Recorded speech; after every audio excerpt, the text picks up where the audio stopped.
Who's the director? On the radio. You're the director, bro. No, it's supposed to be God. God's the director. Yeah. God's the director. I like that. What do I do this to? Is there a camera? Yeah, it's right here. This little guy. That stick? Yeah, it's stick. It's the stick. Okay. Welcome to OurBad. I'm Big Bucky Jones. I'm here with Matthew Collins, and we're sitting down with Kevin Horner. How you doing today, Kevin? Honer. Sorry. Okay. The second H is silent. Okay. But it's pronounced just like boner. Oh.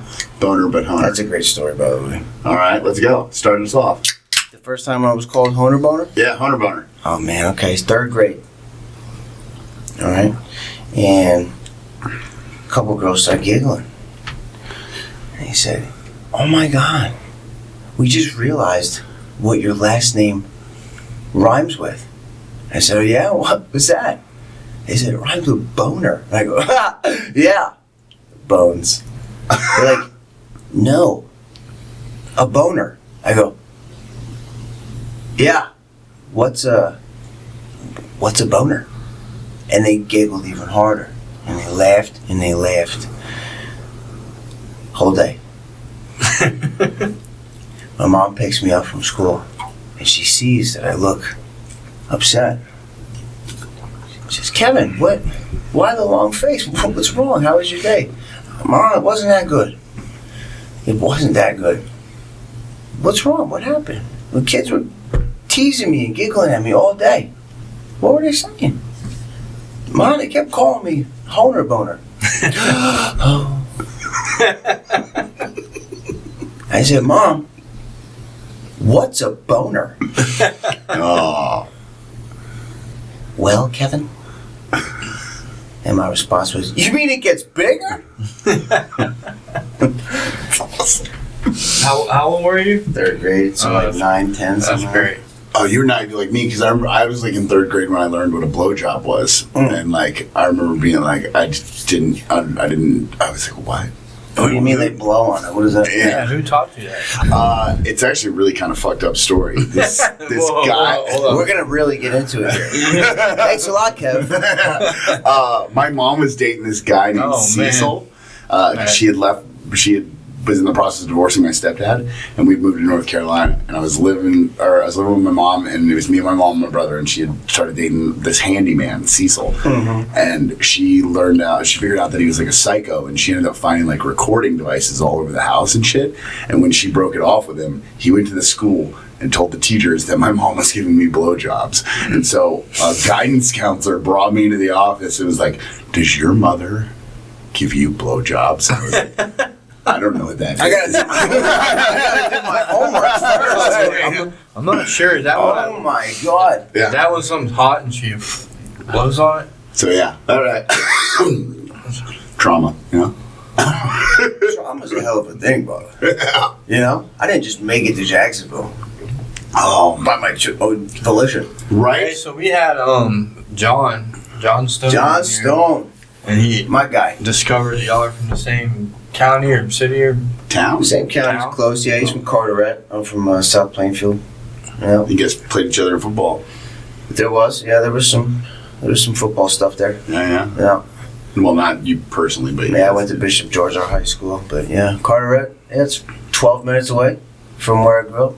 That's crazy. I didn't realize that when you were talking with us. Yeah, first day I met him, I could hear it in the accent. I was like, "Oh, this guy's gonna be good." And then I saw the way he operated. I was like, "Oh, he's real good." It's great. He's real good. He's got that laugh too. Yeah, I love John. John Stone and Stephanie Patton have like two of the most contagious laughs I've ever heard in my life. They're both been on the podcast, actually. Yeah, both I bet. I would expect nothing less. So how you been? How's your day, man? Day's good, long weekend. Grinding. Back at it, yeah. Right back at it. And, just working. Yeah, for sure. Wayne was out of town. I started Friday, so, when Wayne goes out of town, people think that's like a green light to just... Do what the fuck you want. Kinda. Goof off. Yeah, kinda. Things are pretty good. We got 2 pretty solid crews. And then we got another crew not so solid. So I gotta spend a lot of time with them. So you built docks. How'd you end up, how'd you get into that? Oh, terrible. I had a drug problem. in Jacksonville, Florida. That whole story, we're going to get right into it. Yeah, tell us a little bit about yourself, Yeah, we'll do it piece by piece. Yeah. I assume that you probably had, so like, the first time I think I saw you was at the roast of Wayne. I think I've seen you at 3 roasts. Yeah. So you're like a... Yeah, I enjoy roasting people. You're a go-to roaster. You were hands down. That's funny. Yeah. Funniest people I've ever met in my life. I've known you for a long time The now. one way, Wayne's was easy, man. Yeah, that one was... I wasn't lying when I said this was the easiest material ever. I literally just opened old notebooks of inventories.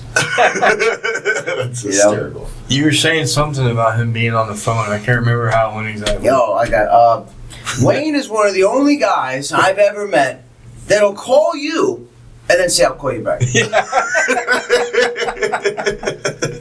And he does that. That was scary stuff though with his heart thing. Yeah, I have this ring because of him.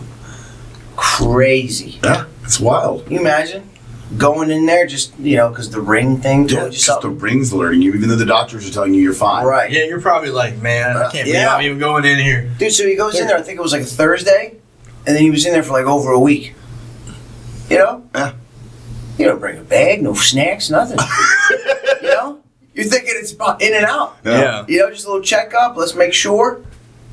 No. Next thing you know, they're being using that safe. medieval thing. You ever seen what they do to rip the chest open for that surgery? Dude, Bro, they you like- gotta go to like incognito tab just to pull that one open. they You know like what I mean? break the rib cage, right? Yes, they spread it open. It looks barbaric. The sound it makes. Did you watch it? Were you there? No, I couldn't. No way, dude. There was like too much stuff there. I don't think they let you. Like watch Wayne's it. like the dad I never wanted. You know what I mean? Yeah, for sure. Right. Yeah. So like, just go in there and visit him. It's hard, before- probably. Yeah, it sucked. Yeah. I was like, this is getting awkward real quick. And then like, we had to say our goodbyes, and I was like, oh God, I gotta leave. And they're like, are you constipated? I was like, no. Yeah. Gotta say your goodbyes. Well, because he's about to go, it's like, Serious okay, surgery, visitors yeah. time. Okay, like, Yeah. you spent enough time here, you've eaten too much of the hospital food, it's time for you to go. Yeah. Right? Eating Wayne's food. And then, it's like, let's let him spend some time with his wife, let's let him say his prayers and get his head right. Yeah. Because it was a big deal. Yeah. So, like, in between him finding out and then having the surgery, he told his story at 4th Street. Which is pretty... I didn't realize, I don't think... In between it? Yeah. He had went Like to on the, Zoom or something? Because once he went in, he didn't leave. No, he went to the doctor and then he had to go back or something. Okay. But there was like an original doctor visit, and then Okay. because I remember Jen was like, because my girlfriend's sponsor is Wendy, Uh-huh. and so that's how I had heard about it, and she was like, yeah, it's really good for him right now. He's going through a lot. And I didn't realize like that's was a very super serious situation. Yeah. Well, at that moment. The 0 signs and shit, like, you know what I mean? So I think he went to scary. the regular doctor, and they were like, "Oh, we got to send you to a specialist." So it's probably in between that, Okay. like Yeah. a couple days. That doesn't surprise me at all. That's Wayne, right? Yeah, there. yeah. You know what I mean? You know how horrifying it is, though, to know your heart could be failing and you just don't know? Dude, the one guy says to him, he's like, "Oh my gosh, so when did you have that heart attack?" Wayne goes, "What?" Yeah, they said there was signs of like him having a massive heart attack, like recently. He's Holy like, "What are you shit. talking about?" He's like, "I get a little stressed, but a heart attack? I don't think so." It's a You good know? night, you know? Right? Yeah. And then, out of the 4 arteries, they check for blockages. And nowadays, they put stents in like nothing. So that's what he was hoping for. And they were like, oh no. I think the one, I forget the exact percentage, but it was like, 90 something. yeah, the one with the least amount of blockage was like 85. And they have to be below like a 70 something. That's great. Or at a 70, that's the max. And then they could just stent it. He had one that was fully blocked, one was like 90 something, the other one, not to sit here and talk about Wayne's thing, but it was scary. Yeah? Work is work. What got me into the doc building is you. Right? So I get out of jail, and I'm on Facebook Messenger. I'm just like reaching out to as many people as I can. Listen, Orlando, there's a lot of details we're missing here. But I get in touch with Bobby. He's, hey, buddy, how was your vacation? I said, vacation? He said, yeah, I know, I've been keeping tabs. I said, it sucked, dude. What are you doing? He tells me this thing. I'm in Jacksonville. I'm staying at this men's halfway house, Tradition House. I got a sponsor. You know that blue thing that they were talking about? That's actually a book and there's words in it. I've been reading it. I said, shut the fuck up, dude. Tell the truth. You don't read. Yeah, you wasn't reading it. And he's like, dude, I think I can get you plugged in with this guy. There's a guy at the house. His name's Robbie Baker. He works for this dock building company. They'll hire anybody. Trust me, you're probably a shoo-in. I knew he was. He's very, very strong. And yeah, that's what he came and picked me up. We got to Jacksonville. He introduced me to Robbie that very night before we even unpacked the bag, you know. And remember, he came to the door in his underpants. I sure do. It's so weird because like I don't remember anything. He swears that this doesn't happen. I remember, and it may not have, but this story's better. You know. Yeah. You're not gonna do it. Yeah. What do you want? It's exactly like you knew I was coming, motherfucker. Oh yeah. Oh yeah. Is this him? Yeah. Can you cut straight? I think so. All right, then. It's like slams the door. Yeah. So, like, what kind of experience did you have prior to that? In the trade? I've been working with my hands my whole life. Yeah. My grandfather just passed. Actually, I just got invited to his celebration of life thing, end of September. Flights are ridiculous. Oh. Super expensive. You can afford it. I appreciate the wink. I don't know. It's like in my blood. You know, my father was a rougher guy. He ended up working in like the hospitality industry, but he worked with his hand. We built all sorts of stuff my whole life. Yeah. My uncle was a master carpenter. Grandfather's master carpenter. I used to build like tree forts all the time as a kid. I loved doing that, riding bikes and building shit. Yeah, that was the shit back then, man. Tree forts. Oh, forget about it. I wasn't that good at building them, but I had friends that were, and we didn't. Oh, neither were we. We were horrible at it. They were terribly dangerous. This guy I knew, he had a no little structural ladder, a bridge. Probably dangerous. Where do we? I remember building stuff and being like, where do we get the nails and screws and shit from? Because they're nails and screws. Construction sites. Yeah, we stole it all. That's what. Literally, I moved into a neighborhood and we were like one of the newer houses in there, and that's what we did. We played in construction sites. Oh yeah, I remember doing that. It was fun. You find the nails like I've done that in sobriety. I did it. It's a good story about Nikki too. The dumpster dive one. Ever tell you that one? I don't think so. Oh man, this is when I was still up at the other house on the north side, and I was driving home from probably the gym, and I saw this huge development coming up, and they got dumpsters outside of all these new houses. Yeah. And I go, oh my God, are those good 2x4s? So I pop in, kind of go by a dumpster, and sure enough, there is just sheets and sheets of cut off OSB, full sticks of what looked like but they're in the dumpster now. Yeah. Because I'm sober now, right? I can't actually steal. Yeah. But it's in a dumpster. Is it actually stealing? No. You were helping them out. If anything, I was trying to make some room in the dumpster. Yeah, they don't have to get a swap as fast. Swing the gate open, get hooked up to my trailer. Nikki comes out. She goes, what the hell are you doing now? I said, baby, I found me a honey hole. We got to get going. She said, can I come too? I said, all right, hurry up. Dude, like 20 minutes later, she comes out in like this black on black Adidas getup. Like she's a ninja. She gets in the truck. I go, what the fuck are you wearing? And she goes, well, I don't know what you're supposed to wear when you go dumpster diving. It's awesome. And like the first thing she picked up, she got a splinter and spent the rest of the time in the truck. Oh man. Yeah. When I was not sober, I used dumpster diving was definitely a hobby. Right. You know? A means to an end. I would dumpster dive for receipts so I could steal stuff. You can find those in the parking lot. You don't have. Yeah, but the good receipts are. Have you ever seen him climb in a dumpster? Who, Bobby? Yeah. No. You shouldn't want me to climb anything. Have you? Yeah, I've seen him climb. I've seen him scale some shit. Yeah, he sure has. I was behind the. Oh my God! Dude. Me and Kevin have a lot of history. So me and Kevin, like the first time I ever went to medical detox, very first time ever, Kevin happened to be at that detox. Mm-hmm. Not in Jacksonville. Orlando. Not in Jacksonville, Orlando. Actually, this is over a decade ago.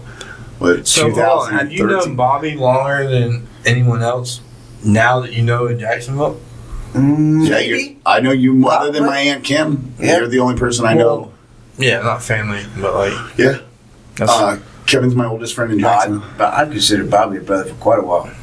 So we just happened to be in the same detox together. Yeah. Literally, that's my first day there, and this motherfucker shoulder checks the shit out of me, like in the chow line, and I'm like, still, it feel like shit. So I don't want to. I'm like, I can't deal with this. So just like whatever, like just let it go. Maybe it was an accident, you know what I mean? But I was like, I'm fucking hurting. I'm not trying to fight nobody right now. So like. I was like in my room for like 2 straight days, just like, you know, like you do in detox and fucking just shaking, and I'm not coming out. Fuck you guys. And then I come out and I'm like disheveled. I got kind of long hair. It's all crazy as fuck. Probably like broken glasses on my face because I had glasses. probably stink. Yeah, definitely stunk. And they're all playing fucking dominoes. There's like 3 of them. I think there's like 1 open seat. And he looks at me and he goes, "Hey, you know how to play dominoes?" And I turned to him and I was like, "Are you asking me if I can count?" Oh my god, I started laughing, bro. And we were good friends ever since. I started laughing so hard. So did you shoulder check them? Oh yeah. I couldn't tell you why. No clue, brother. I was in detox for a reason, you know? You know what I'm saying? Like, there was a bunch of cobwebs going on there. That was it, man. We just kind of clicked. Yeah. Ended up at that residential place together. We sure did. We went to the same rehab from detox. Okay. And then from the same rehab to the same halfway house. And it was like a whole, like, we followed like the same program, and like everybody thought we were going to fail together because we did. But because we all went to the same place and we'd fuck off. Yeah. And like, we're going to sponsor each other. Oh, man. The crazy thing, Jim Powers actually used to go to the Central Group. Yeah. And I think I remember seeing Jim Powers at the Central Group like a decade ago. Oh, probably. With him. I've heard his story, and it was like... And it's crazy what a small little AA world it is. Right. I remember his story. His office was across the street from like some AA place. We used to go. What was that thing we lost it with in that meeting at that Central Group? Somebody said something. That guy Jason? I don't know. He shared something. This guy's. Oh, this is bad. Man. We lost it so bad. He starts talking about how great of a day he had. And he says, "Man, I met this woman. I was talking to her. And she was talking to me. And we was talking together." And I just lost it, brother. I lost it. And he was being so genuine. And everybody was listening. And I'm like, brother, how redundant is that? You know, like, we get it. Oh my god, it was so much fun. That is the most fun I've had trying to get sober ever. Like, it was so fun. Just because we were like, we're both broke as fuck, like no money whatsoever, right? thinking we're just the shit. Thinking we're riding the free bus, we're the shit. Like, we're gonna go out and fucking go to the clubs and fucking somehow get laid. We start like, because we're in downtown Orlando, right? And there's a huge club scene there, like night scene. Oh my god, we're so dumb, dude. We thought we were the shit. We were like, it was just like getting away with stuff, though. You know, that's what it was. We like, so we like leave one night. And we're riding the fucking bus to the liquor store, right? And we're like, we convince each other that, or maybe I probably did this, but like, we need to get the bigger bottle because it's just more cost effective. You know what I mean? Like, if we're going to spend money. The second he said cost effective, I was like, okay, I'm listening. Yeah. So like, it's just more cost effective to get the handle of Fireball. We just won't drink it all. Ugh. And then we're like, we have water bottles of Fireball. We're fucking slamming them fucking on this bus. Dude, it was like 10 a.m. too. And we're just on this free bus. Like it's a trolley to paradise, you know? Like where were y'all heading? No clue, brother. We were going to the liquor store, and then we were going to make our rounds. Yeah, and then we ended up in a bar. Mm-hmm. We ended up in a bar. And then I think we got kicked out of the bar because they started asking everybody if they had cocaine. Because that's a go-to for me. Oh, God, that was his pickup line. Yeah. I'm not even kidding, brother. It was so hard to recover after that. Like, you can't just... You know what I mean? Just start fucking down. You know, I'll be like, oh man, I really like your hair. And Bobby's like, you know where to get some heroin? True. And I'm like, whoa! And we I asked the wrong people, I guess, and we ended up getting kicked out. And then we lost each other. Yeah, this part gets super. I don't really. And all I know is where I woke up. Yeah, I wake up and I'm passed out. I don't remember the name of the bank, but I can remember it had this fancy tiled flower bed. Yeah. And I woke up and I'm on the other side of this flower bed, but I'm hidden from the street. So people are just walking by me and don't even know that I'm passed out there. And there's a pretty big homeless presence in. You could just be passed out. It was oh man, that was pretty big. Yeah, just step over. That's a bigger one, isn't it? Good My Lord. phone rings. Or I don't know if I called you or you called me. I don't remember how it worked. Dude, where are you? Yeah, where are you? He's passed out in a bush by some railroad tracks. Yeah, man. It was a solid 3 blocks away from each other. It was an interesting night. And then He goes, I'm in a bush too. I was like, really? Which one? What do you see? I see a bank. He said, where are you? I was like, I'm by the train tracks. He goes, why? And we graduated that too. Oh no, you got in trouble. Yeah, you got jammed up. Yeah, that's so it ended up being in Jacksonville. Yeah, that King of Jacksonville started. So I ended up homeless. So hang on. Let's rewind a little bit. Rails. How did you end up in Florida to begin with? Well, rehab? No. They're popular The old geographical change. Okay. I thought that was going to be. So basically, dude, born and raised New Jersey. Father, real hardworking. Wasn't the most educated, but quite literally broke his back to try. Yeah. To provide for my brother and I. My mom, very, very educated woman. One of the best mothers a guy like me could ever have asked for. And, what was it? I was maybe 12 or 13-ish. In Riley Woods, and I had a warm bush light. And the second I felt it, I was like, whoa. Something's happening. Yeah, something's happening. And it was what they say now is my alcoholism was triggered, or whatever they say, right? Yeah. But the bottom line is, it was where has this been? I have arrived. Right. And now just go through, you've heard this kind of story plenty of times. It starts off kind of regular, right? Just kind of like kid drinking, right? Sneaking off to woods maybe. You're asking whoever you can, somebody's older sister, to get you liquor on the weekends, whatever. But then as I look back on it, I now notice that it was, hey, let's go for a bike ride to here. And then it became, hey, let's go try to get a bottle and then go for that bike ride, right? And I think that's what makes me an alcoholic. Is once the stuff's in me, that has to come first. That is most important. And then I can't safely surmise how much I'll do or when I'll stop. Yeah. Right? So skip ahead, and there's I'm at the dentist, I get the wisdom teeth pulled, they prescribe me hydrocodone, some Vicodins, right? I'm playing poker one night, I take one extra than I was supposed to, and I got these little itchies on my scalp, and I was like, what is this? Where has this been my whole life? Right, rinse, wash, repeat. One thing leads to another. I'm doing the blues. Blues get too expensive. I switched to the cheap alternative, and all this whole time is chaos, lies, stealing, damaging every relationship I come in contact with. And it got to the point where my folks were like, we can't keep doing this. We don't know what you're going to do, but you've got to get out of here.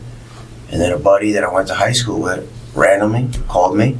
He's like, hey, bud, how you doing? I was like, dude, I'm doing great. Living the dream. How are you? He's like, dude, I'm out here in St. Cloud, Florida. It's actually kind of boring, man. I broke up with Jill. Blah, blah. Give me this whole story. Yeah. And I was like, well, how's the work down there? What's going on? He's like, dude, I got this whole house to myself. And one thing leads to another. I'm already running game. Right? Because I just got presented with this conundrum from my folks. And next thing you know, I'm on a plane. St. Cloud, Florida. And where is that? St. Cloud is Central Florida, Kissimmee? Yeah, outside of Kissimmee, outside of Orlando, 34 minutes outside of Orlando. No, I've never even heard that before. Yeah. Besides, like being down in Jersey Shore, that was the first time I'd ever seen somebody barefooted at a gas station. I was like, oh. That's disgusting. St. Augustine and see that. St. Augustine Beach. Daytona. I was there recently doing a job, and I was, it was like just like Circle K was right next to some sort of like extended stay type of hotel. Mm-hmm. Been there that night. Like a buttered in. I was like, man, that's a good one, right? If you're gonna be at one, that's the one. That's the classy one. Yeah. That's the high end long. But yeah, that's what got me into Florida. That was what, November 22nd, 2014. Yeah, right before Thanksgiving. I've been down in Florida ever since. Because I think we met at the end of 14, or like in somewhere in 14 or 15. Maybe. Yeah, we met. Or was it the beginning of 15? I don't know. It had to have been 15. Yeah, we met. So there was one rule that my buddy Andrew had: no drugs. Oh, No. It's not a problem, though. That's fine. And honestly, I didn't know anybody. Knew nobody. I didn't have a car, So it was like kind of an easy rule to follow. There was just so much drinking. Like just every weekend. Then it became like at nighttime too. Just started a nightcap. And then, I was at a barber shop. And I heard the guys talking about they were going skiing this weekend. And I'm like, oh man, I haven't got snowboard. So wait a minute. I know what you're talking about. But then I got to comb over, no tattoos. They think I'm a narc, And then You look like a fucking guy. eventually I convinced the one guy to, let me bring him to the spot, and then like we got busted that very time. That very day. Well, you look like a cop, so they're like, what is this fucking... He's sticking out like a sore I was thumb. in Osceola County, and then I got, Mom, I know what I gotta do. Please, just give me a chance, bail me out. All this bullshit. So she does, and I had to walk from the jail back to Andrew's house. It was like a 13-mile walk. It took me mad long.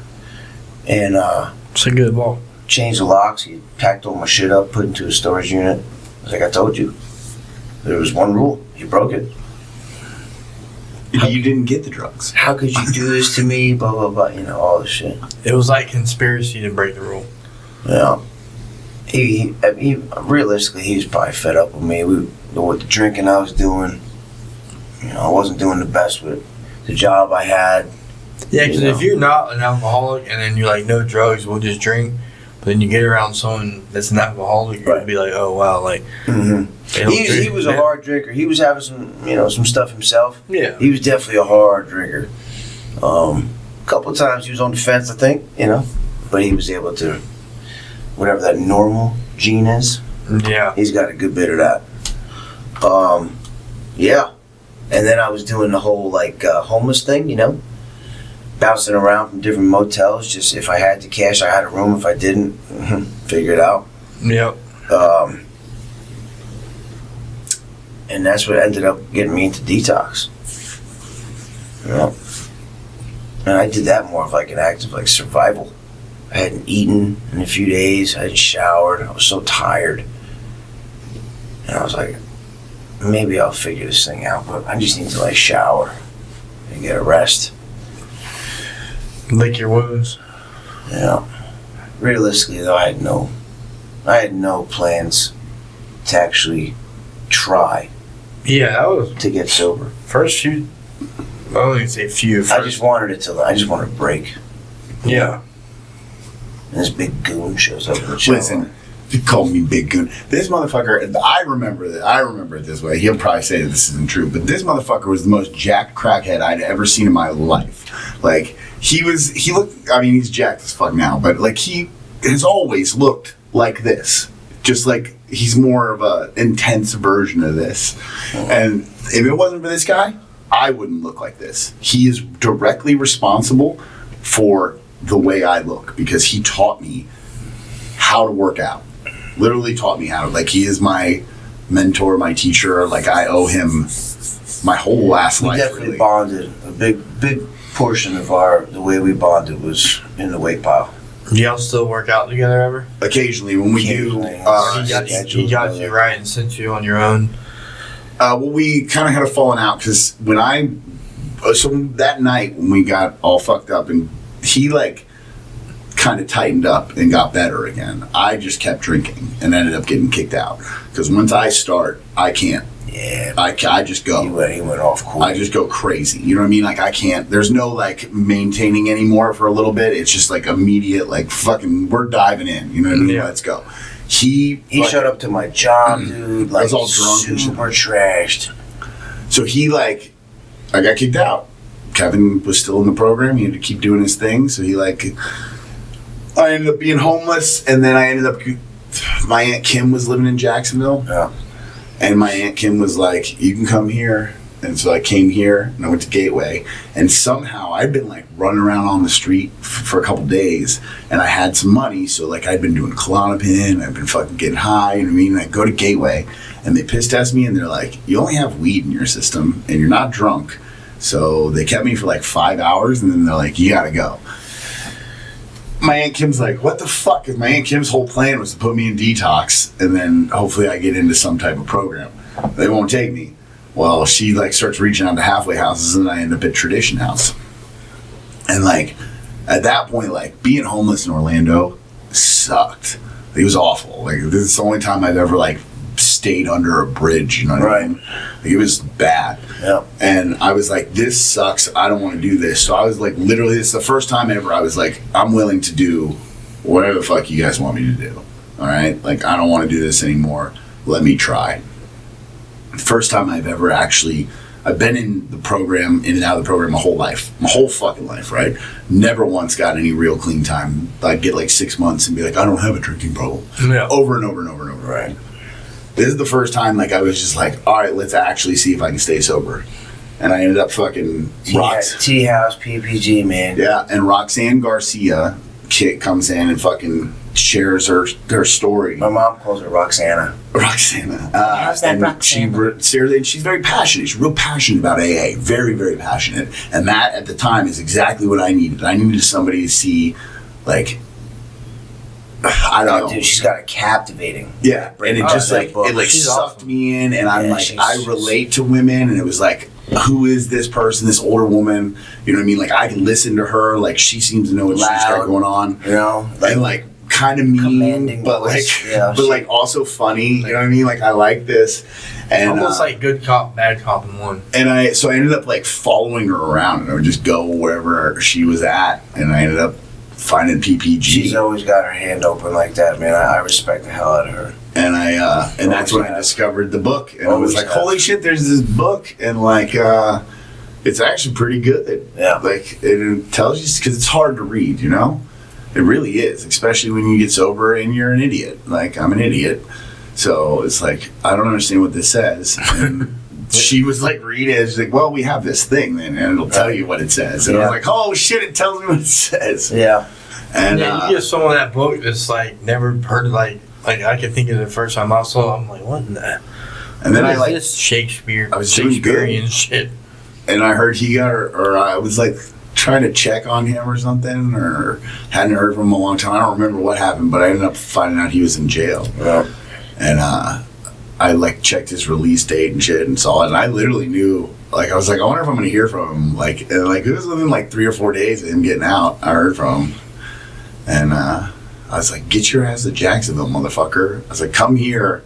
I was like, because like I said, our time in Orlando together was like, it wasn't super long, but it was, we like spent a lot of time together, dude, a lot, like all the time, like hours, days together. Like we were in rehab together. We were roommates in rehab at one point. Yeah. You know what I mean? Like, we spent a lot of time together. Peanut butter that night. Oh yeah. And so like I had this spot in my heart for him, man. And I like, there's not a lot of people in the world I would fucking go pick up and fucking bring from Orlando, and he was one of them because. Oh, so you went and got him? Oh yeah, brother. Proper 12-step. So, when is this, like, when you were in Tradition House? What year, you know? Yeah. I got out here February 27th, 2017. That's when I got to Jacksonville. Okay.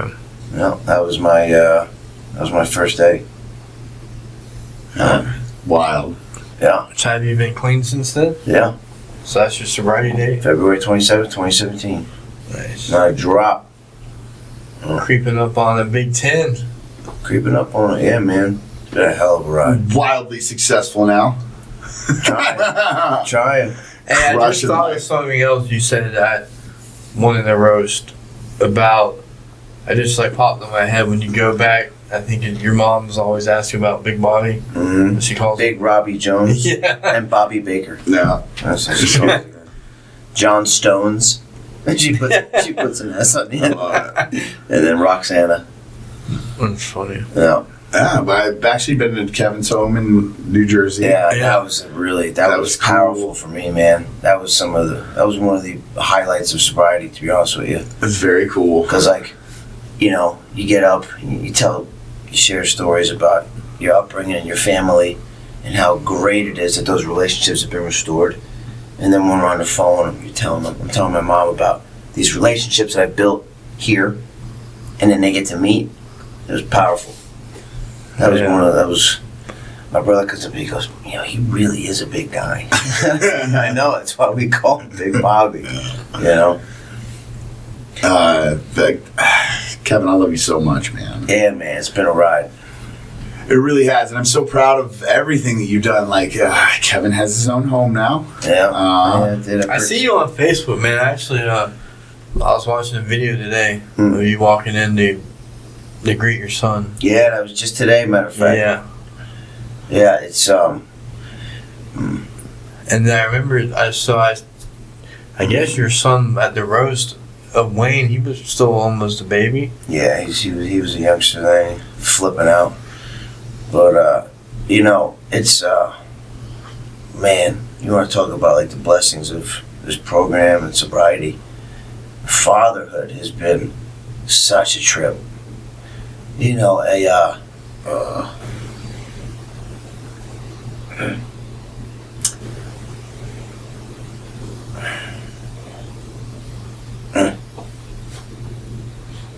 had no idea what love meant. No idea. Thought I did. And then I held him for the first time. And then, like, my first thought was, this is what everybody meant. And then my second thought was, oh my gosh, that must have been horrible for my mom and dad. You know? Because if what I'm feeling right now is anything like what they felt, I can't even imagine how hard it was. Yeah. And then like the next thought where I need a Roth IRA, HSA, 509, 529. I'm not kidding. My son's got like an 830 credit score. Yeah. Mm-hmm. Yeah. Yeah. Kevin's It's very. called credit piggybacking. He's You add him as an authorized like a user. financial genius. Yeah, I've heard someone talk about that. I hurt my back real bad December of 2019. Scared the hell out of me. For the first like 3-4 days I couldn't walk, literally. Nikki's like, stop being so lazy. Oh Jesus! You know? We'll save that one for the next podcast. And I was bored. You know? So I just started like reading stuff. And that's what sparked it. I started just learning about what money actually is. Right? Yeah. And what types of strategies a guy like me could attempt. And that's a common misconception. Is people think, oh, I don't have enough money to make any moves. I don't. That's never going to be my life. I can't do that. Like, brother, I came to Jacksonville with $200 and a Verizon prepaid phone for 30 days. And now I'm a homeowner. You know? What? You know, I remember like making $12 an hour and like having like $22 for the week. Peanut butter and jellies, ramen noodles. Remember I'd have to come to your place to store my food in the fridge? Mm-hmm. Remember that? Yeah, I remember. Constantly bumming protein and pre-workout off you because I was so broke. Stealing creatine and just eating so much creatine. Like, I think I'm getting headaches, bro. I think it's creatine. Too much of this it's not creatine. supposed to be like over 2.5 grams a day or something. We're at like 7. You want some creatine? But actually, it's funny. Wayne is the one that helped spark what ended up leading to what I developed as my budget. And it was one of the times I'd gotten a raise. I don't know. I think I was bumped to 22 or 25 or something like that. I'm thinking like, dude, I finally made it, right? And I'm not seeing an increase in my savings account. And I'm like, something ain't right here. I'm talking to Wayne about it, and he's like, well, what are you spending stuff on? Everything. The bullshit, like, won't answer. He's like, well, Kevin, here's what I want you to do. Track your spending. I'm talking every dime for 7 days straight. All right, that's it, 7 days. And then you get that total. You add it up, you get that total. You multiply it by 4 weeks in a month. See what you're spending per month. And I did it. And I practically threw up. If I recall correctly, it was over like $600 and just bullshit spending. So like immediately, I cut that down to like 100 something. I just started packing lunches. I started not eating out like ever. Still getting Elianos. Eating out. Elianos is just one of the vices. I made That's what $100 is. They call that thing the Amerikevin, and I love that, by the way. I loved it. Like, I've built a rapport enough. Talk about planting roots, But that's how it all started. Was the back injury and then that bullshit experiment that Wayne had me do. And like a true alcoholic, it was just one more example of something I just dove into. And I became obsessed with it. And I learned about investing. He sure did. He gave me a little bit of advice and something to invest in, and I did. I had invested like $1,000 in stocks, and when I got let go from that project management job, I pulled it out because I was like stressed out. And if I had left it in there, I'd be very happy right now. Did you make any money? No, I would have. I told you not to touch it. I said you got to pretend like it ain't there. It's done. I got a 401k, and it's starting to stack up in there. Good. I don't. Every now and then I just go and look at it, but what brokerage? I don't know. That's good. I don't know, but I trust the company I work for. That has nothing to do with it, though. The company, they got nothing to do with that. I trust who they would choose to, like, you know what I mean? I'll get back to you on that. I don't know my broker. So I don't mean to be too forward, but there's. It's like, dude, we got sober, right? Let's live the life. Why? Why have I never gotten more interested in my personal finances and taking charge of that aspect of my life? Why haven't I? It was because of fear. Like everything else in this damn world, it's all fear-based, right? And it's because, there's some terms I don't know. Well, guess what? I opened a fucking dictionary and I just read it all. And it took so long because I didn't understand a bunch of this stuff. And then I learned it, right? Simple as that. I'm in, like, credits is something I've kind of learned, just like trial and error and Credit Karma and just like reading what it says on there. Yeah. So that's something. Credit to debt ratios. That's going to be an important one there. See, I burned mine so far to the ground. Like, see, I didn't have much, so I was lucky in that. I wasn't that creative to like mess up credit cards. I didn't even have a Cash App when I was using. Right. Like when 70 told that story about that lady stealing my identity, like what's she gonna do? Fix it? Like she's gonna make it. You can't make it any worse. If I was to go back out now with the credit I have, I could do some damage. Right. And I have some. I started out with a secure credit card, and I've noticed that my offers. Oh yeah. But that's what they want, though, right?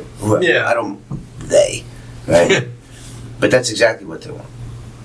They're going to keep teasing you with a bigger limit, Well, I hope one day to get one card with a big limit and not have to, and slowly get rid of the ones that I signed up for with 150 annual fee with a 30% APR. You never want that. You never want the APRs. I don't care what they say because I never let it get to an APR. Yeah, the fees. You don't float anything. Unless you can float stuff in a business, but you never float. You never float that personal expenses, personal accounts. It's bad practice. I floated this. Listen, everyone's got decisions to make, and I was just, determined. I had this vision, and I was like, I'm gonna do whatever I gotta do to make that happen. And one of the big ones is not owing anybody anything. I don't want nothing held over my head. Says the guy that just took out a 30-year FHA loan, mortgage loan. But it's a little different. I had to put my boy in a proper home. Yeah. Plus it's real close to a school, so that's good. And it's a nice little community. There's a pool. We spent a lot of time there. That's so cool, man. Brother, he's so much fun in the water. Yeah. Because he's a little quirky. Yeah. We'll call it that, right? Put him in the water. It's so good. It's so good. Oh, he flicks out. We do baby jump, and I'll hold him. I go, just a little toss. You do mama jump, a little bit higher. Okay, dad jump. And I warm up, and I launch him. I'm talking like 10, 12 feet, whatever I can get. How my shoulders are feeling that day. I launch them as high as I can. Other parents are like, oh my God. It's, it has been a journey. There was a little post that, Facebook memories, and it was this September 2nd, 2018. And it was just this little, BS picture. I think Nikki took it of me. We were at Memorial Park together. And I remembered. Like, it seems so long ago. But then the second I see the photo, it's like, oh my God, that was like yesterday. Yeah. Right? And it's cool. Life gets busy. You get jammed up with all the stuff. But every now and again, for me, a lot of times when I'm driving or pooping. Right? Yeah. You get a little moment. Yeah. And you just think, and it's like, man, this is wild, isn't it? No. So how's everything with you? Oh, pretty good. What do you do for work? I don't even know you. I work for Jack's Utilities Management. I basically demo sidewalks, curb and gutter, for the city. He got himself a city job. For the city. Yeah, but that's cool though. Yeah, so you have a decent benefit package then. If it's is that technically considered government work then, right? Well, no. It's not government work, but they take care of us pretty good. Right. The city subcontracts work does. How long have you been doing that? I've been operating for November will be 2 years. I've worked there for 3. Good for you. We operate skid steer, and we do clean up, sod, asphalt patches. Yeah. Which is crazy because before working there, only thing I had ever done was work in restaurants, washing dishes most of the time. I would move my way up the prep cook. Every now and then I'd get on the line. Fry guy. A lot of fry guys. It's a real go-getter. So yeah, it's all a testament to this program and God. Absolutely. Absolutely. And I have a daughter. I have a going on 13-year-old daughter. She'll be 13 next month. Wow. A teenager. Damn it. That's wild. So, yeah, life's good, man. Yeah. Me and Jen have 4 cats. So many. One of them cats is, well, you remember Bougie. Yeah. Big old But then she was living with Steph. Yeah. Yeah, I was talking to Jen, and I was like, yeah, I don't really know him that well. Do you got anything? Only thing she's had was to ask you about the socks. Especially, I don't even know what that means. Finger toes. That's what they. Tell me about the socks. You see my hands, my fingers. My buddies used to make fun of me. They said my fingers look like toes. They do. All right, I know they do. Okay. Listen, I wrote some stuff for tonight just in case. All right. So one of 2 ways right now, but let's go. It's my buddy Andrew, the guy I live with in St. Cloud. When I got to Orlando, this is after Osceola County, we kind of, reconciled a bit. And he was working in Orlando, and I'm working at the gym. And during his lunch breaks, he'd come by and we'd work out. So we got a chest workout planned. So I'm on the bench and I'm warming up with the barbell, and fucking guy's late. He finally walks through the door and I go, "Hey, asshole, you've been late." He goes, "I thought you said we were doing chest today." I said, "We are, man. I'm warming up." He goes, "Get your fucking feet off the bar." I'm like, man, this son of a bitch, dude. So I go to like Dick's Sporting Goods and I get like a nice pair of workout gloves. Next day, I'm at the gym, warming up. He's late again. I go, "Hey, pretty fucking late again." He goes, "Oh yeah? Nice socks."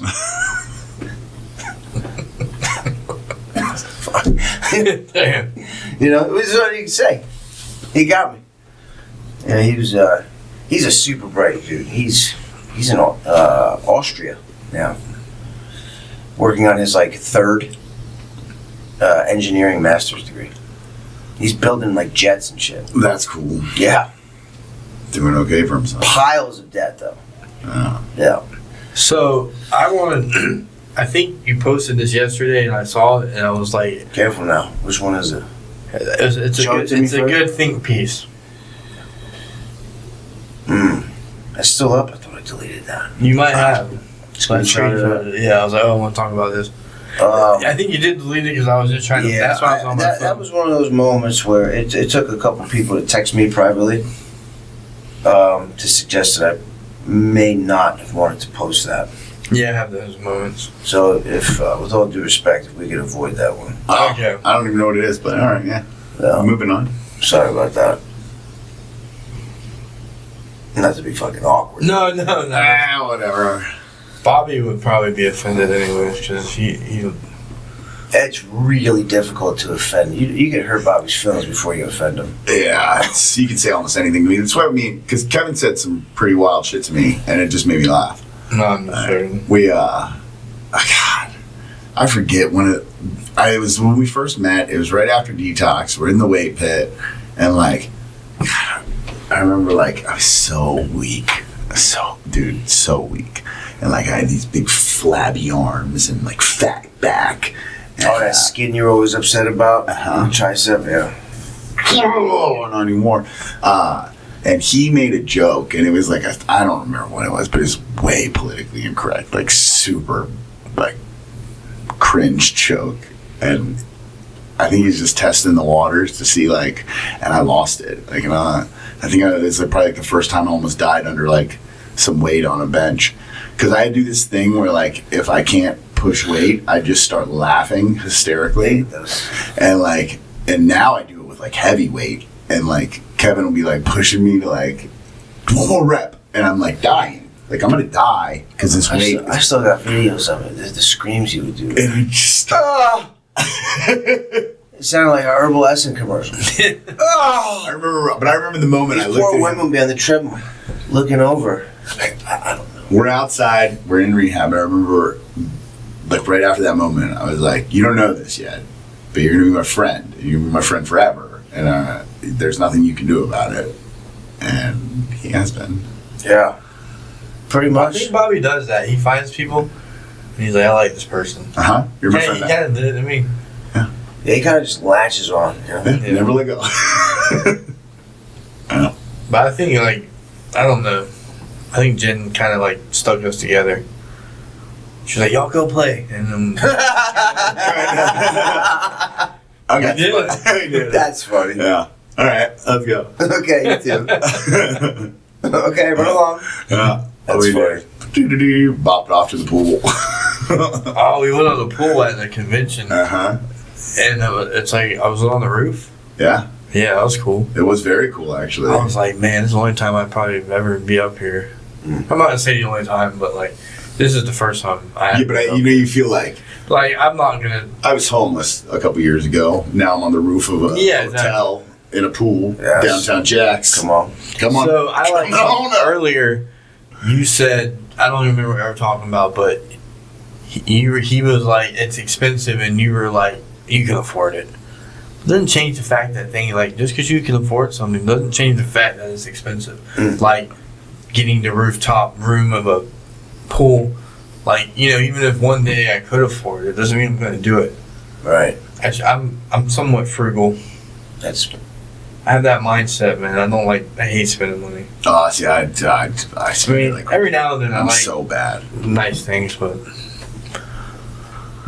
Yeah, but that's the ticket, That's exactly the ticket. You have to have some type of mindset or an approach when you're going into the budget. It's like, okay, well, how did a guy go from, say I'm at 25 an hour. All right, that was, I don't know, 4 or 5 years ago. And now I'm a homeowner. Just on paper, that doesn't make sense. Unless you make some decisions. It's like a lifestyle, right? Same thing with the gym or same AA. I go to you go to a meeting a week for 1 hour and you're gonna expect to stay sober? Fuck no. How are you waking up? What are you doing in the morning? What are you doing at nighttime? How are you talking to people throughout the day? When you fuck up and you're an asshole, are you admitting it? Are you coming to those folks and trying to make it right? Where's the willingness? Where's the honesty? Where's the open-mindedness?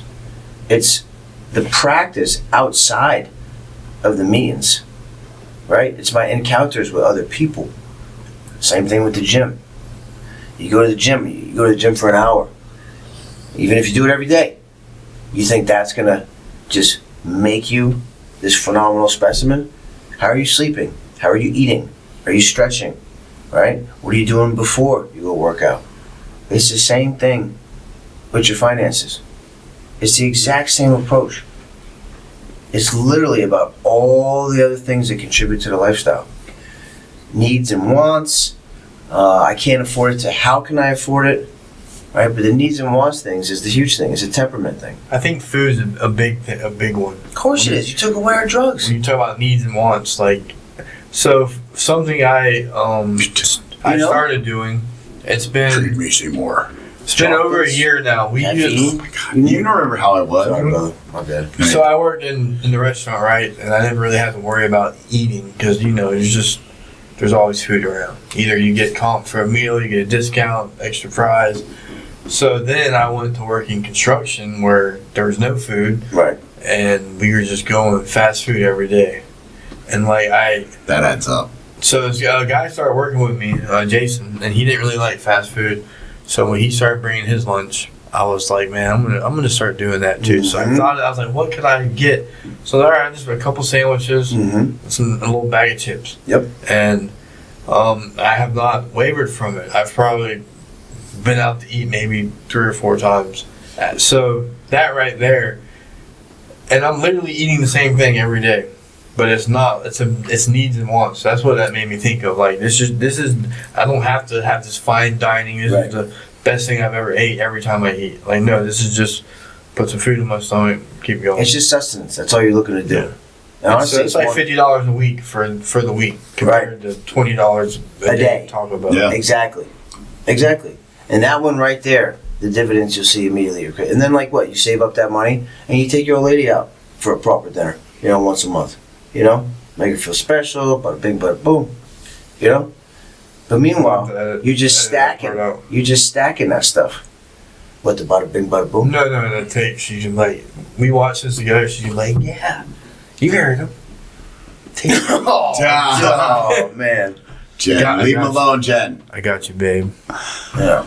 And Nick would be like, don't listen to him. He never takes me out. We're in this together. We're saving. But that's how it starts, and then it's going to be vapes and nicotine and coffees, and then the weekend spending, right? It's the weekend. You're not working. Well, we don't need to make dinner tonight. It just all adds up. Yeah. My problem is the Facebook random thing that pops up on Facebook or Amazon, and I'm like, yeah, and I'm like, oh, I deserve it. Oh, a T-shirt, $30 T-shirt. After tax, it says $19.99, but then I didn't put it in my basket. All of a sudden, it went from 20 to 28. Mm-hmm. I'm committed now. Yeah. You really like the shirt, and I get it. And it's from T Public. It fits weird. I'm like, got a whole closet full of shirts I don't wear. Me too. I wear the same 5 shirts. So do I. I have a whole shed full of shit that I've ordered off of Amazon that I don't use anymore. Dude, let's have a garage sale. Let's do a podcast garage sale where we interview people as they. Tell us what you're buying today. Yeah, that's. I love the flea market. everything about it. You know that part in the book where it says we avoid argument and retaliation? Yeah. Found a loophole. You can barter at the flea. The fucking flea market, dude. But Bartering, dude. It's encouraged. Oh. I used to go by. Oh gosh. This wait, is like bartering is when you trade. I'm not giving you 15. I'll give you fucking 12. No, that's haggling. Bartering is trading. Oh yeah, I would bring backpacks and stuff, brother. Whatever you got. What do you mean? Oh really? You know, whatever I could do, just to start an argument. Nice. And it was this Lebanese guy. He was selling tools, and he wouldn't come off his DeWalt Sawzall. He was trying to charge box price, box store price. Yeah. He wanted like $200 for this 60-volt DeWalt Sawzall. And I know he got every single Saturday and just argue with him. Didn't understand a word he was saying because I make him so mad. Come on, what are you talking about? $200, this is ridiculous. Week after week I come here. It ended up becoming like a Seinfeld skit. It was ridiculous. Nice. I love it. Did he ever do it? No, he's a prick. But I love it. It's a Jersey thing, man. It's a banter, the shit talk. I love it. Good place to get tools. So when you get here to Florida, is it the culture shock? Like, is it slower here? Do people sound funny? Like, I mean, it's got to be different than New Jersey. Sure. Yeah, of course it's different. What was your initial thoughts? Why are people so nice? Really? Yeah. Huh. At first, you get off. Okay, for example, at the airport, you get off at Jacksonville Airport. It's quiet. Every time I've been there, I'm going to be there at the end of the month. Place is dead. Yeah, people are smiling. You get to Newark. Fuck this place. You're liable to get stabbed or something. You try to make eye contact with somebody. Like, what the fuck you looking at? It's good to be home. I don't know if I'd say slower in terms of speech, perhaps a little bit slower, but maybe that is just people are trying to speak more purposefully or meaningfully, because it is just bullshit banter. Well, when I went up north, it seemed faster, but I liked it. Like I've talked about this on here. Speech before. or like everything. Yeah, just city life, hustle bustle. Everything. Oh, city life's a different story. Horns honking, people moving. Oh yeah. Get the fuck out of the way. Yeah. New York City was a wild experience. It definitely is. When you get here, I'll be like in line at the store, and there'll be like some people trying to get some lottery tickets and like talking about who knows what. Right. And I get impatient. When I was before I got sober, I would end up in this situation sometimes, and I would really feel like I was gonna lose my mind. Like if the line was taking too long, I'd leave the store sometimes. You got meth to do. Yeah, I don't know. I'd be in there freaking out.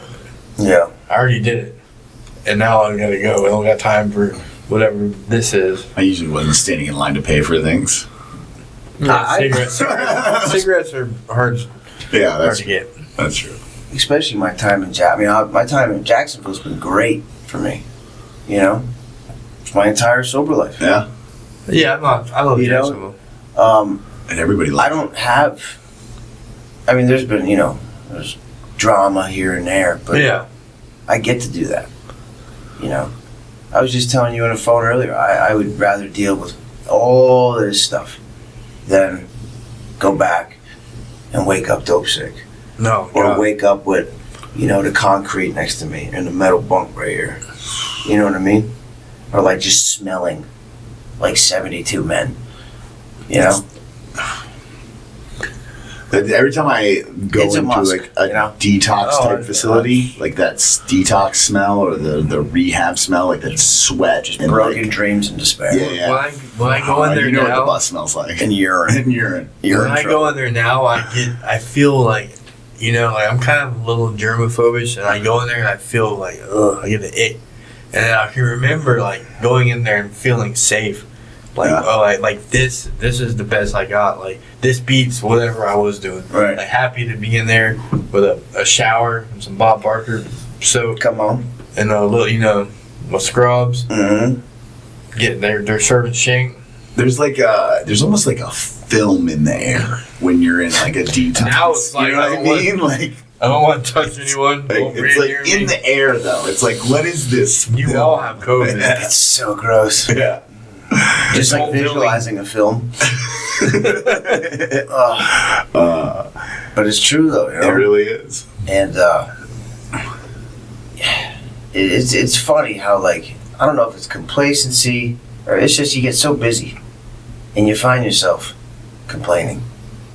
Yeah. You know? I think you have an amazing amount of gratitude, and this is why I say this, because Kevin will just randomly call me, and he's done this multiple times and made me cry, and just tell me, like, hey man, I want you to know that, like, if it wasn't for you, like, I don't know if I would be in the situation I'm in, and like, thank you, like, you're the reason, like, and like, he is like I'm a terrible example of Alcoholics Anonymous. Awful.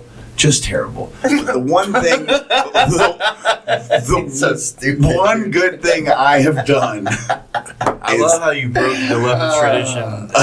is I A few times. whatever. And the one good thing I did was I fucking got Kevin's ass here, and he's helped a lot of people, and like he quietly does AA.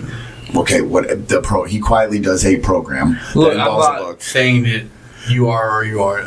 What I'm saying is, like, that's God. God, we're all instruments. Yeah. God So, uses us as instruments. There's it's people, when I came to 4th Street for the first time, when I was feral, bro, I was literally feral. That's how I felt. That's probably how I looked, how I acted. Like, because I had been, homeless for almost a year, in and out of, whatever. So there was this guy, Chris Rabb. He's no longer with us. He was on the porch. And I walked up there, and he was nice to me. And I was like, oh. It's like, in my mind, he was like, he was Right. a prime example of, like, where I wanted to be. Like, the guy had a job. He was sober. And that guy's no longer with us, man. Right. From what I know, he OD'd. I'm not really sure what happened. But if I didn't meet that guy, I don't know what would have happened. Right. And so, I'm not comparing you now. Well, no, like, and it's like, it's so cool because, like, I relapsed. I went back out for a while. It's not cool, bro. And Kevin stayed. And Kevin stayed in Jacksonville, and he kept doing the deal, even though his friend went fucking back out. And and then when I came back, he was still here. Yeah, it's like I've had it my whole life, man. I believe this. Maybe one day it'll change. It's like a chip on my shoulder, and it's like I wake up every day, and I want to prove Bobby right for taking that time to come get me. I want to prove my mother and my brother right for giving me that $200 and a cell phone. I want to prove Wayne Beavis was right to give me a shot. I'm incredibly grateful for that. And like, I get in my own way, right? I get wrapped up in my head. And some people call it like a spot check inventory or whatever you want to call it. I do like a spot check gratitude list. Yeah. You know what I mean? Yeah. And it helps. It brings me back real quick. And now with my son, I mean, he, like, just this past weekend, he finally put together like a proper, like, grammatically correct even. Now some of the enunciation was a drop off, but with me and Nikki, it's like, that's to be expected. A good sentence. What did he say? Dad, I want the light on, please. Nice. That's such a Some once they, manners. man, when they start talking and then start becoming little, it's all awesome. I mean, I look at the journey of my daughter, like, it was awesome when she was a baby. Then she becomes this little person. Then she gets this little personality. And now she's, like, becoming, like, she's 13. She's really mature. And I'm like, man, like, this is a cool kid right here. Yeah.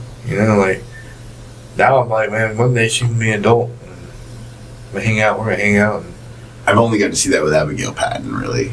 she's a real. Because I've seen she's Abigail cool, Patton man. from a baby to the little human being she is now, and she's just like, I'm a person. Little diva. Her and my daughter went to the mall. I took them to the mall with Jen. Nice. And she told Cheyenne all about this like book she's writing. Like there's a character, a whole story. I mean, she's so funny, man. Yeah, She would just go off on tangents, and I'll be like, "What the fuck are you talking?" No, this wasn't a tangent. What are you talking about? This wasn't a tangent. This was a well thought out plot. Yes. With like backstories, and sequels, and like that's awesome though. And I think Cheyenne was like listening to her, and Cheyenne, that's my daughter. Cheyenne was like, at first when she starts seeing like how like structured it is, she's like, oh wow, this is actually kind of interesting. Right. Well, that's cool. All of it's cool. I first got to know her from she went viral. Abigail went viral. Oh yeah, the Nutcracker. The Nutcracker thing. Yeah. Yeah. Crackhead. That was funny. That's right. I forgot all about that. So did I. Heather posted that, right? Yeah. She That's did. wild. It's been a little journey. Yeah. And you're tight with everybody like that. Like you're just in the little group of. I feel. It's crazy. Real lucky, man. It's crazy how he like acclimated to like the whole little group of friends that I had. Like Kevin just came in and like is still in that group of friends, and like he's friends with everybody still. It's fucking amazing. It's been cool to see what you got. I feel like me and you, we just miss each other somehow. I don't know. We have a lot of mutual friends, but this is cool. He does AA real quietly. He doesn't promote himself like a lot of people do. Like me neither. You know what I mean? Like we do this. He quietly helps dudes, and it's awesome. It's impressive. We do this, but besides that, if your own house is in order, right? Well, I'm saying I don't even think we've ever been in a meeting together before. I don't know. Maybe not that I recall. Maybe we have, but you know.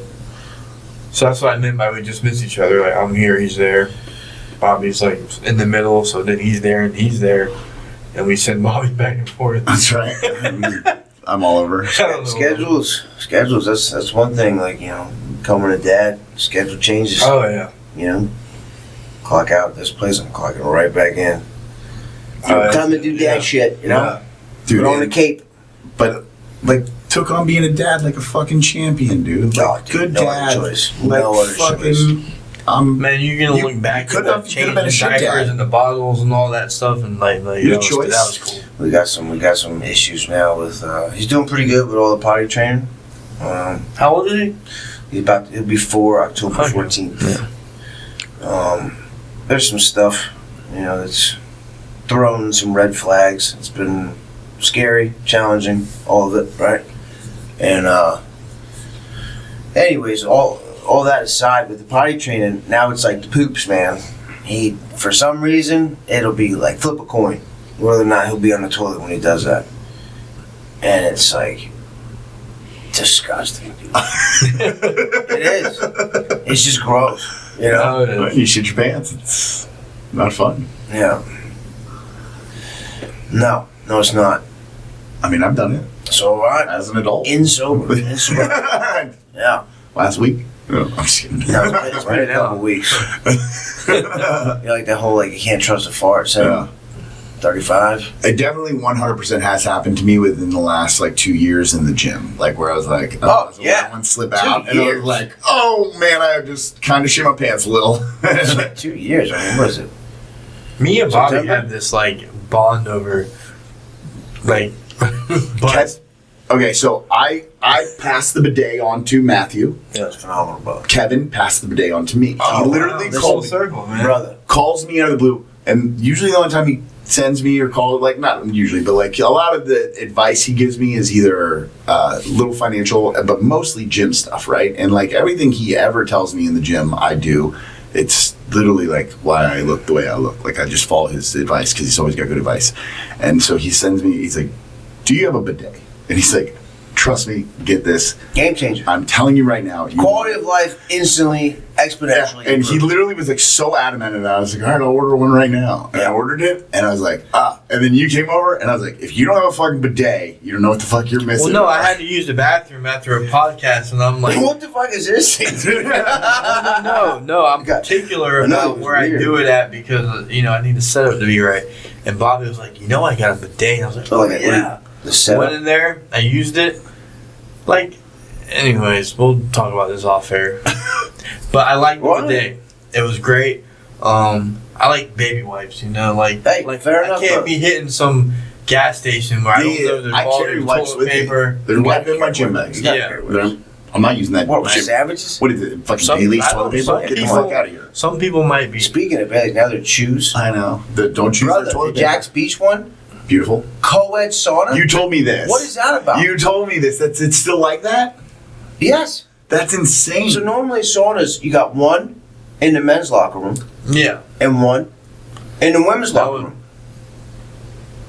How is nobody fucking in there? There's got to be hand stuff at least. Yeah, for sure. No oral. That would be rough. You'd definitely rough. Well, there's all the. It's just open. It's just glass now. It's probably like, at 3 a.m. that sun was wild. Definitely. And it's like. So where is this? This is the Jack's Beach location of Choose Fitness. It used to formerly known as Bailey's. Okay.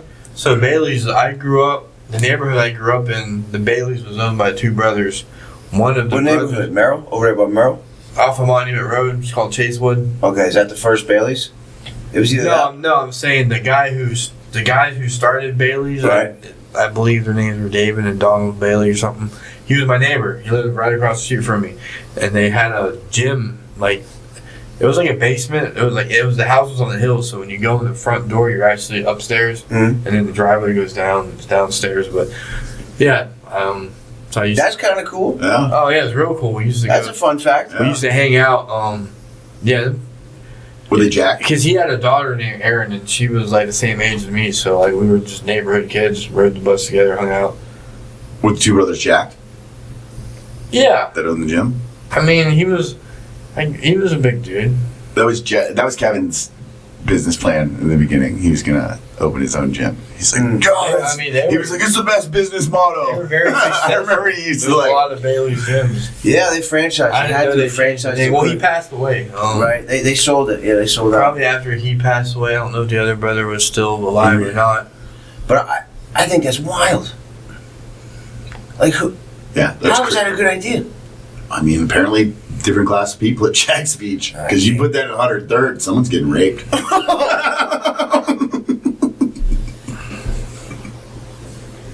Is that a threat or a promise? Man. Guys, if you're at Jack's Beach, keep an eye out for Big Bobby. He's they 3 in the morning, Bobby. The guys at the desk teased me about it. I said, hey, I'm trying to get to the sauna. Where's the men's sauna? It's right down the hall, across from the cold room. I said, yeah, there's girls in there.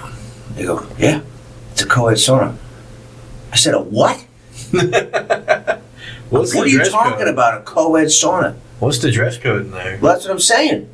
Because I don't want to go in there like in my full... Skivvies. Yeah. Because you get nasty.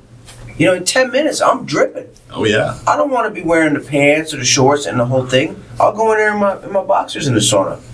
But that's because there's not going to be women in there. Yeah. Do you have to go co-ed? That's the only option? There's no other sauna that I found in that facility, and I checked. I'll go full naked. They won't be co-ed anymore. Oh, man. Shannon Hutchinson, so he wanted to start working out, right? He comes to, this is when I was still up on North Side. So he meets me out at the gym. We get through the workout, and he goes, all right, what now? I go, we're going to hit the sauna now. And he goes, a sauna? I go, yeah, man, a sauna. He goes, say, bro, we got to get naked? I said, what? He goes, because I'll get naked. I laughed so hard, man. That's great. He was dead serious. I was like, no, we don't have to get naked. He's like, all right. I'm so glad him and Stephanie got together. Oh, man. That makes my heart happy. Like, they're just sitting there, just happy, eating dinner, arguing over shampoo. Yeah. You know? Right now, Who used the last of the conditioner? Burning some spaghetti or something. Right. Oh, so sweet. Yeah, man. Love it. Super happy for her. Yeah, it's sweet. It's good to see. It is. Everything. It's good to see. Yeah. She had sent me these videos. This is a while ago when Shannon was doing the Taekwondo. Yeah. Right? With Mark. She sent me this. Say again? Was he doing it with Mark? I don't know. Got a ponytail? I'm not sure what the sensei's name was, but there was a bunch of logs. Yeah. Splinter. She sends me these videos, man, with the little text, and she said, turn the volume up, you know? Oh, yeah. There's Mark. He's all into it, dude. Yeah, but it's cool, though. He's into it, you know, but it was so funny. Bro, that's what sobriety's about, though. Going out, like, getting out of the comfort zone and finding cool things, man. Another thing, which, the disc golf thing, speaking of which, he's a funny dude. I got the news from my employer. They're gonna contribute. They're buying the closest to the pin spot, which is 17. We will be 1750. actually podcasting at the disc There golf. the disc is coming There up, the y'all. disc. 11/22. Actually, We're the gonna same set day up- you said earlier when you came to Florida. No, he said 22nd? 14th. Or he said February. November 22nd. He said That's when I November first moved to 22nd St. earlier. Cloud, Florida. Oh, Yeah, okay. yeah. Sprite Days, February 27th. 27th. So That's cool. Yeah, it's some disc golf. Yeah. yeah, I've only played like 2 or 3 times, but I am involved in the They got a beautiful thing going there too. Shannon got himself right into that little network of dudes. There the disc. What do you call it? A fundraiser? That's a solid group of men too, man. Yeah. Oh yeah. Yeah. A lot of good. Yeah. Spiritual I nights. got a lot of respect for a lot of those guys in spiritual nights. Man, love them guys, man. Yeah. Yeah. Tomorrow is the Spiritual Nights, the first annual Spiritual Nights fantasy football draft. No. We are all getting together to do the draft in person. It was a $50 buy-in. I don't even really. I've done fantasy football. When I heard $50, I was like, you know, that cheap part of me came out, but I just did it. You know, I'll justify like, well, $50. You know, I'm paying $50 to hang out with you guys. I don't even know how fantasy football works. I mean, I somewhat know, but then they started using terms I didn't recognize that we didn't do in my league, like points per. Yeah, I mean, whatever. I used to be so into like watching sports like that, you know, really keeping up with stuff. I ain't got I don't have time. Yeah. Who's got the energy? Nah, bro, I feel like I'm running 2 businesses. I don't want the Jaguars. Dad, okay, I do want the Jaguars to do good. Plus, I'd be fighting with my friends about dumb shit anyway. I don't need to be fighting with you about sports too. No, we ain't fighting. There's If the you don't house. like the Jags, and Constantly working on stuff in the house. If you don't like the Get Jags, out. then fuck you. yeah, get out, bro. Duval. Duval till we I die. love that chant. Yeah. It's a good one. It's so good. He doesn't love it. I know. The Duval thing was Yeah, easy. easy. Yeah, I met him a couple times. I think I said that before. Well, all right, man. Any closing thoughts, man? I would love to do a podcast specifically geared towards like what people can do as they get sober and want to take charge of their finances, because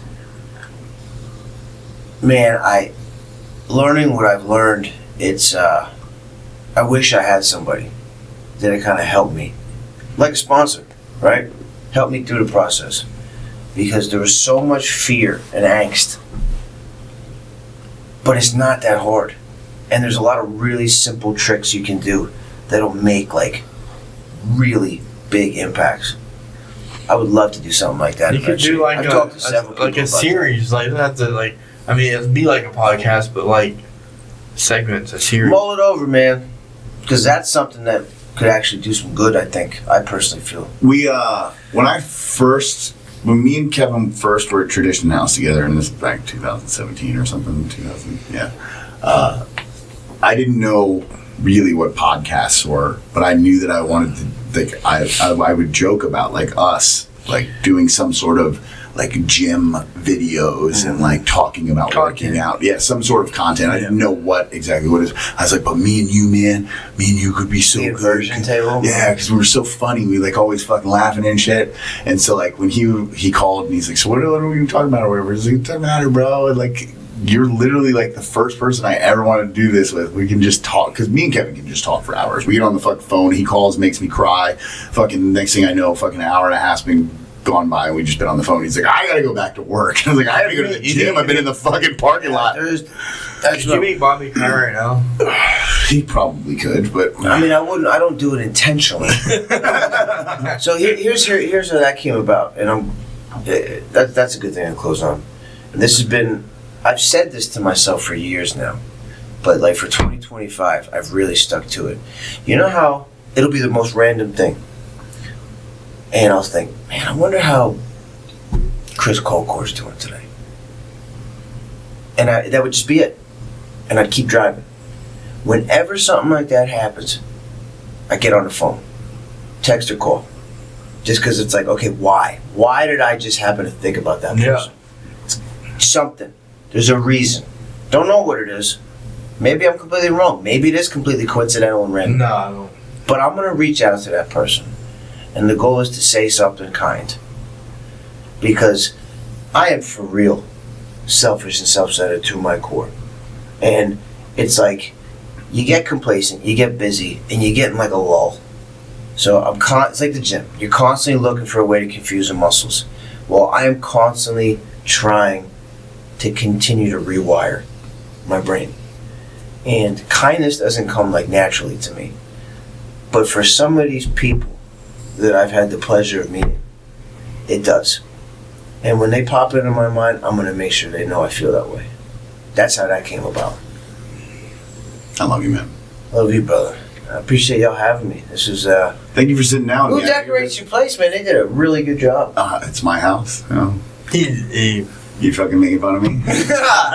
Hey, you like my wood and my brick, bro? Yeah. He did do a good job with this. I will give him that. Yeah, I don't see any creases or folds. Nah, dude, it's perfectly smooth. No, you don't see that. They think this is an actual brick wall. They don't even know this is $7. Huh? Like $7. $7. Yeah. This is like a tablecloth for a picnic I literally it's like taped and screwed up there. It was like there's a window right here. There's a window back here. I'm like, Bobby, what's that light? He's like, there's a window. There's a window, bro. I've asked him like 5 times. Yeah, I almost lost my mind. But this is cool though, man. This is a perfect example. You know, 2 guys, 2 knuckleheads in sobriety, just doing something, maybe a drop out of their comfort zone.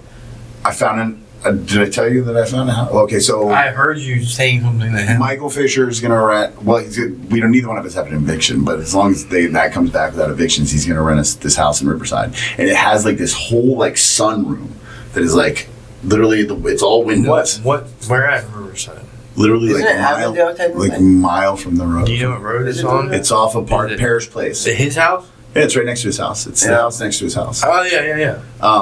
But it has like a little sunroom, and I was like, this would be perfect. It has blinds. Shannon stayed in the back one. The house that Shannon and Parrish lived in. Not the Parrish lived in the big house, and Shannon lived in the back part. Yeah. Yeah, I have the big house. Yeah. Yeah, the one with 2 bedrooms and 2 baths. Yeah. So Jared's gonna take the bigger room because he has cats, and they live in his room. So is it bigger than this? Yes, it's like 550 square feet more than this house. Damn it! But it's also got a lot of cabinet space, and I can never have enough cabinet space. And it's the way it's broke up. It makes it like this house is like cubey and like I don't know. It's different. It's like there's a lot more room. What about have you thought about where we're gonna set up the podcast? That's why you picked this location. The whole room. The podcast. Yeah, it's room? Like literally like I think that's what this whole spiel is. Yeah. So it's a room that's bigger than this probably this area. And it's all glass. It's all glass windows, but there's blinds that close. So if we want to close, we can, or we can just leave it open, and you can see the neighborhood, and you can see people walking around or whatever. You know what I mean? Like, and it's like they'll turn it on one day, and it'll just be like, oh man, they hit the big time. Yeah, they got sunroom. That's right. They're not in the dungeon. So what do you guys do? You guys edit it and then upload it or something? So I had all this shit right because I wanted to start a podcast, and I didn't know how to. I mean, I knew how to like make audio.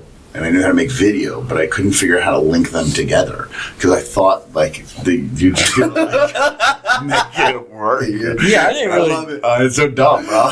And he's like, you gotta like add them to, you gotta edit them together. That's and awesome. I have a little bit of video experience, a little bit of audio experience, Hey. but I'm a computer. I'm a techie. I've always done stuff like this, so I knew I could figure something And out. so Matt was like, I can make it work. And literally, And like I was within like a kinda couple learning as hours, we go. he's like, all right, we got That's all it is. We that's had all an it is. episode last week where we turned into chipmunks for a minute and a half. Yeah, something weird happened for like, Hopefully. What do you mean? I don't know if a button got pressed on the podcast or something, but for like 1 minute and 30 seconds, we're like, Exactly what That's it sounded amazing.